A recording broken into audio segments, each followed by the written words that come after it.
It's fine. Speaking of Hoppy, let's hop along to Toxic Doom, aka Brad, and you've got tonight to share with us after that very awkward segue, which is par for the course around here, at least as far as I'm concerned. VPNs, what we really have to watch out for, and whether they're warnings, secrets, etc. Because there are so many VPNs, like there are a dime a dozen, and I should point out this video is not sponsored by a VPN. It's the only tech video on YouTube that is not sponsored by a VPN. Literally, the only one in existence. Actually, I'm going to go beyond YouTube. Ever, this is the only video that's ever been done about a VPN that is not sponsored by a VPN. Maybe that's the title. The VPN will sponsor us. Yeah, this is why a VPN company will never sponsor us. Dude, wow. Brad, you got the clickbait down. I'm doing it right now. You nailed it. Dude. I'd watch that. I'm here right now, and I'd still watch that. Do you have a choice? No. Anyway. So yeah, I was going to touch on, the 5 pros and cons, kind of briefly talking about what a VPN is, that kind of thing. So we've all seen the advertisements, especially on YouTube, to your point, whether it be an actual ad or an ad in somebody's video saying, oh, it's sponsored by XVPN, whatever it may be. A VPN is just something that encrypts your data as it's flowing through the internet. And we're going to kind of touch on how it works and cut the pros of using one, and then, like I said, the cons of even using one, if you need one even. So the first point I'm going to go over is that the VPN that allows enhanced security and privacy.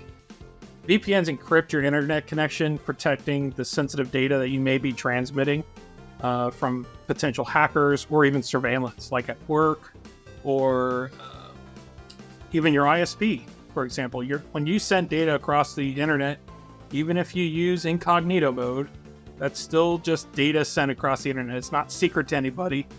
That's just data that's going out online through the wires, through your ISP to the broad internet. VPNs allow anonymous browsing. So your VPNs will mask your IP address. It makes it challenging for websites to track your location and online activities.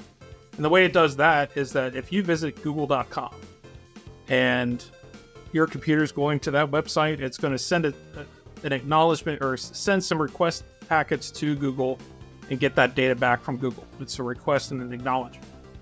When that data is going to and from Google, it's saying, whatever IP address your house is at. And that can be geo-tracked to where your physical location may be, all the way down to your house, or even at least, potentially city. If you want to anonymize where that data is coming from, at least on that IP level, a VPN is going to reroute your data from your PC to another server online, and then that data will then go to the broad internet to request that data from Google. So Google thinks you might be, for Chris, let's use you, for example, you're in Seattle. If you want to pretend that you're, in Arizona, you can connect to a server in Arizona, and that data will go out from your house through Arizona and then to the broad internet to Google. So to Google, it looks like you're, again, in Arizona. And you can obviously go abroad to Europe and many other countries. The advantage of this could be that you can get access to restricted content. We've heard of many different countries that are outside the US that have blocked certain, news outlets or apps like Reddit, but you just cannot access, including YouTube. VPNs allow people that are in those countries to connect to those servers. Again, could be for them international, which might be here in the US, Mexico, Canada, whatever it may be, where those sites are not blocked and they are allowed to access that data to the broad internet, and they get the information that they may need, whether it be through email, watching YouTube, that kind of thing. Another pro of using a VPN is secure public Wi-Fi connections. So VPNs can use or add a layer of security when using public Wi-Fi. So if you've gone to a Starbucks and there's no password on their Wi-Fi, you can just go in.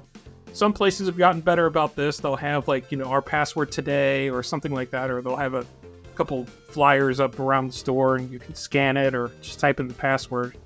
That's going to help try and prevent people from the nearby area. Could be apartment buildings, could be somebody sitting in a car, whatever it may be, trying to connect to that network. If they have access to that, they can theoretically see who's on it and then potentially intercept some of the data that's coming across. Can I ask a question real quick? Yeah, go for it. Are captive portals any better? Because they're so miserable to use, and it takes so long for the captive portal to launch to have me click the things that I need to. It's crazy. So I'm just curious if those make things better. Captive portals are more on the web page or login side. I don't think it's a little different how they'll function, but to my understanding is that you're still getting online and going through a web service that's going to access that portal to then give you access to more services. So that won't really help in this situation, because captive portals, it's again more of a web page and it's just encased in that, whereas your VPN is going to be all of your internet connection. So if you're on a VPN, it could be your Netflix, it could be Amazon, whatever it may be, whereas a captive portal, it's a set data point or website that you're trying to connect to. But that's just generally where I'm going to go with that, because I'm not going to dive down that rabbit hole. Okay. No, don't. But that kind of they just function differently. This is the way I'll leave it. But going back to the Starbucks idea, right? So if you've got an open access point with no password and anybody's connecting to it, you don't know who else is on that network. You know that you're going to Amazon.com, you're checking your emails, whatever it may be.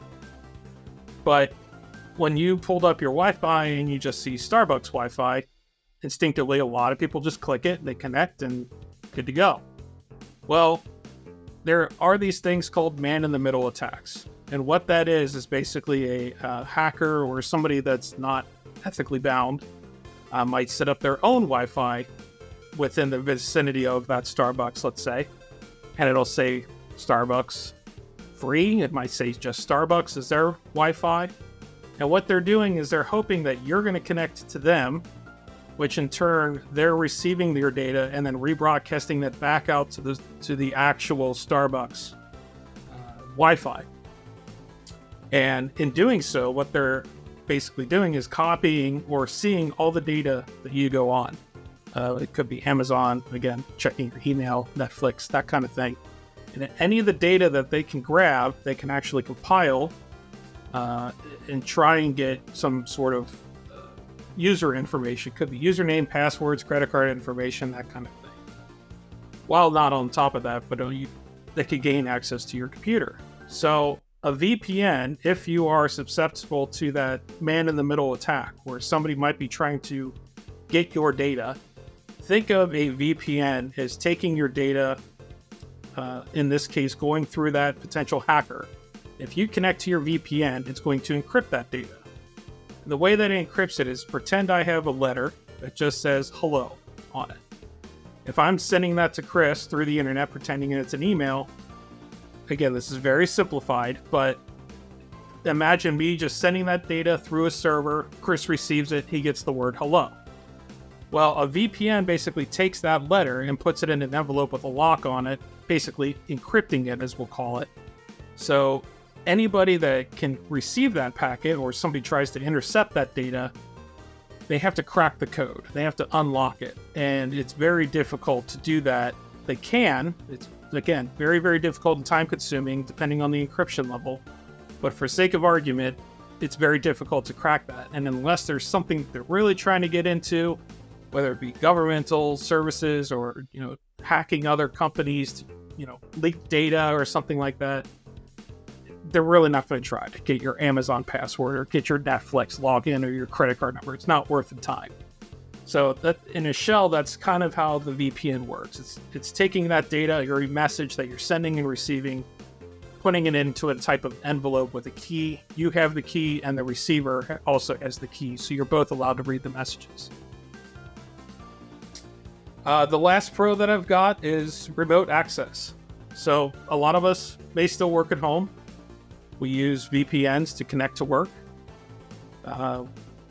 Some of us, use a lot of data center information here. Like I use a lot of remote desktop information for work, and I work in the healthcare industry, so it's HIPAA regulated. Everything has to be encrypted from my office to my machine here at home.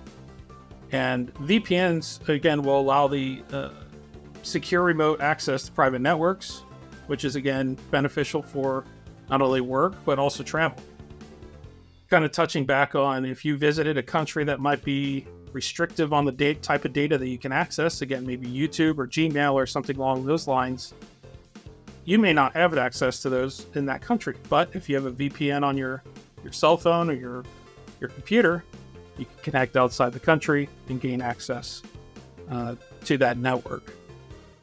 So that's kind of like the pros of using VPNs, right? Your data is sent and received, encrypted through your ISP. Your ISP can't see what you're doing. They just see data going in and out. Anybody that tries to intercept your data, they only see encrypted data. It's just jumbled garbage. They don't really know what it means. But only you and the connected server that you're passing your data to the broad internet, those have the keys to unlock those messages to give you access to the internet. So moving on to the cons. Obviously, these are, well, they're not free. They typically offer a subscription model for these. Virtual private networks. Correct. Correct. Yeah, the VPNs are not free. As opposed to the tips or the cons that you're sharing. Those are free. Yes, exactly. Now I'm waiting for money. I was willing to pay for them. I don't know what you guys were thinking, but I'll send you my PayPal. Okay, great. There you go. Use a VPN if you're going to do it. Yes. Yes. Yeah. So your VPN services require a subscription, and it potentially deters users because they're not always affordable. There's plenty of them out there. There are free ones, but you should definitely stay away from those, and I'll touch into why here in a second. But they're not exactly cheap, and the average consumer, again, who might be just checking their email, Netflix, whatever, just media consumption, right? You really don't need a VPN. A lot of these advertisements make it sound like, oh, it'll protect your data while you're online, and this, and that. What they're really meaning is they're protecting your data from your computer to the broad internet outside of your ISP, or having those man-in-the-middle attacks, as I was describing before. That's what they're really advertising. It's not that they're saying that your data, once you're online, is going to be completely secure, because you're still accessing the internet. It's the same internet. You're just accessing it somewhere else, geolocation-wise. The typical average price per month can range anywhere probably between, I'd say now they've probably gone up now, anywhere between $12 to $25+ a month.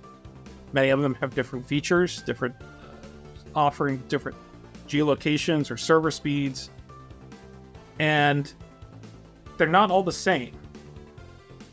We'll touch into those in a second, but they all theoretically work the same as far as the functionality, but the data that's being handled through that VPN is sometimes tracked by the VPN itself. So actually, I'll just go ahead and jump to that point since we're on it. And basically, you want to try and find a service that's going to not log your data. So when you log into their service, you basically create a data trail. They can show when you're connected. They can see the type of data that you're sending in and out of their service. They can log that data, store it for however long they'd like. You're agreeing to their terms of service when you sign up. And if they choose to do that and something malicious happens to you, or your computer's infected and you're sending out, code or attacks through your infected PC, and it eventually comes back from, let's say, the federal level for just trying to investigate what may have happened to a large data breach or something like that, they can go back to that VPN provider and say, this came from this IP address. Who sent this data? If that VPN provider is holding on to that data, they can easily go in and they could say, well, we had 500 people plugged in through this one server, but we saw all that data coming from this person or this IP address who was this login account. And they can easily track it back to you, and then before you know, you've got somebody knocking on your door. So realistically, you want to try and find a VPN that's going to delete those logs after you log out, basically a no trace. That's the best way, not only to ensure that your data online, as it's communicated, is safe, but also if there is a data breach within on the provider side, your data is not going to get theoretically breached. They're just going to have your billing information, and most of the time that credit card information and your name and address and stuff, that's all encrypted. So that kind of goes back to the idea of your data's going to be more safe if you don't have the logging issues. Another con with VPNs is speed reduction. So if you have a gigabit internet connection and you're downloading everything, but you want your data safe and secure through the internet pipe to the services that you're connecting to, all of that data, as I was saying before, if you have the word hello and you're putting that in an envelope, every single message that's going in and out of your computer has to be encrypted. It costs processing time. It doesn't happen as fast as your natural internet pipe will allow it, because again, your computer has to work harder, as does the server. You may only get, if you're lucky, 200, 300 megabit or more on a VPN, which is still good, but it's not to the point where it's useful for every type of service. Again, if you're just doing email checking and media consumption, you don't need a VPN. Another con is the possible potential for misuse. Touching on the idea of, if your computer is infected, you could be sending out malicious code across the internet for whether it be other hackers to use your code, or your computer is what they call a zombie. They're executing your computer to do certain things behind the scenes. You don't see anything, but your computer could be actively doing malicious things online. The VPN can allow the bad guys, per se, to be anonymous online. Hard to track. So if there is a true breach of data, it's hard to track those people down. So it can cause a headache for a lot of regulation when proposing not only new laws, but enforcing current laws and regulations. Great for Halloween, though. Computer zombies. Dude, it's amazing. Then my last point here is to talk about service restrictions and blocking.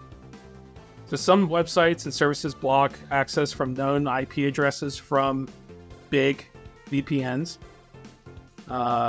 They limit the usability of certain activities. It's called, or referenced to, as geo-blocking. So we've all heard, if you have not heard this, it's pretty interesting.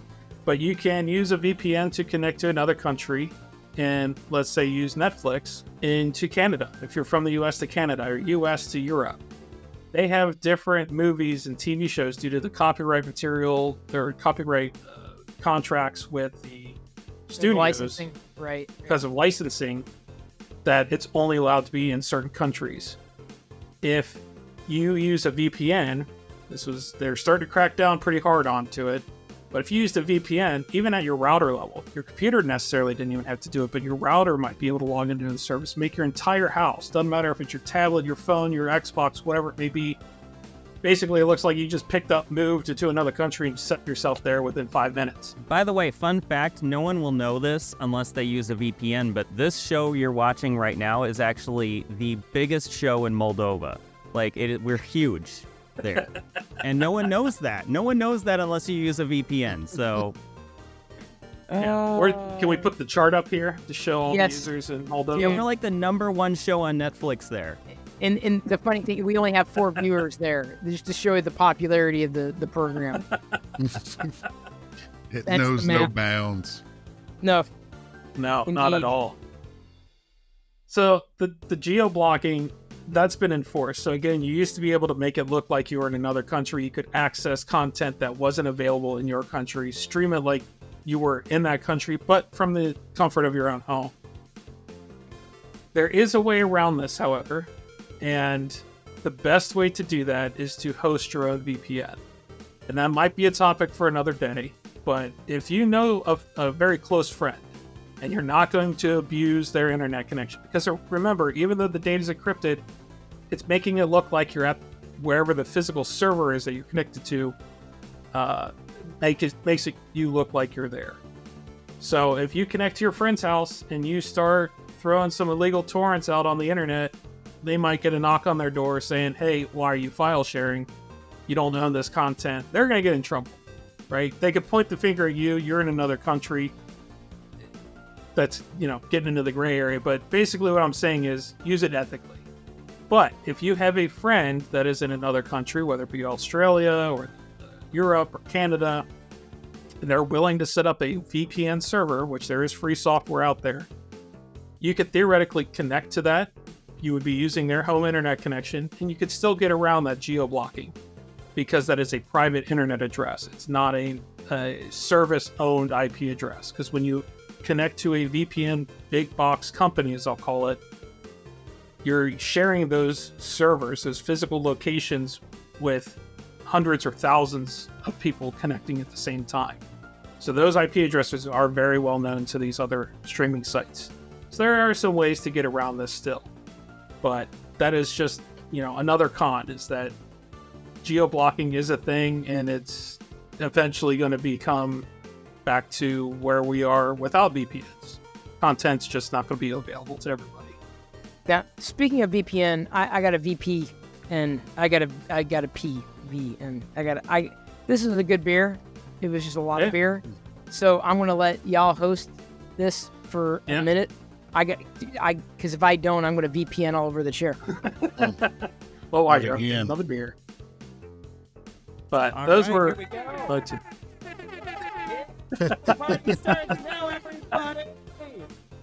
Yeah. Too good. It's probably getting edited out anyway, so. So I actually found out that I was geo-blocked on a website. Did you? Yeah. And I guess it was back from whenever the most current generation of consoles went on sale. Mm-hmm. The PS5 and the new Xbox Series X. I just had 2 computers up and 2 monitors, and I was monitoring multiple websites because I didn't want to miss out with the pre-order. And apparently one of them considered it spam, refreshing, and apparently one of them considered it spam, refreshing the page over and over and over to get into it, and blocked me from the website. So I can't access it on my computer until I have a different IP address, because that's what they've got blocked. I had something weird happen this morning when I was pre-ordering the Bamboo A1 Mini. It thought, for some reason, it kept showing up as Europe. Like, it kept thinking I was in Europe. Oh, and really? I kept getting and I wasn't on a VPN. I was just on my regular internet, and it was telling me I had to keep switching it to USA. That happened to me this morning. Remember when I was saying that, it shows available, or no, maybe it was yesterday, but it showed available for me? Yeah. That was the same thing. It was defaulting me to the worldwide site and not the US site. Yeah, I'm not sure why it was doing that. Mm-hmm. Yeah, it's it can be frustrating. I mean, I've seen it online too, where even YouTube videos, occasionally, it's rare, but occasionally here in the States, I'll click on a music video or something like that. Mm-hmm. It'll pull up a black screen and says this content is not available in your country. Yeah, and vice versa. That'll happen in other countries where they're trying to watch US videos. So again, the way around that is use a VPN. You log in, it's like, all right, now I'm in Europe. We can click that content and can stream it. Right. YouTube's still a little bit lax with it, but there's other Netflix and Amazon. They've caught on. So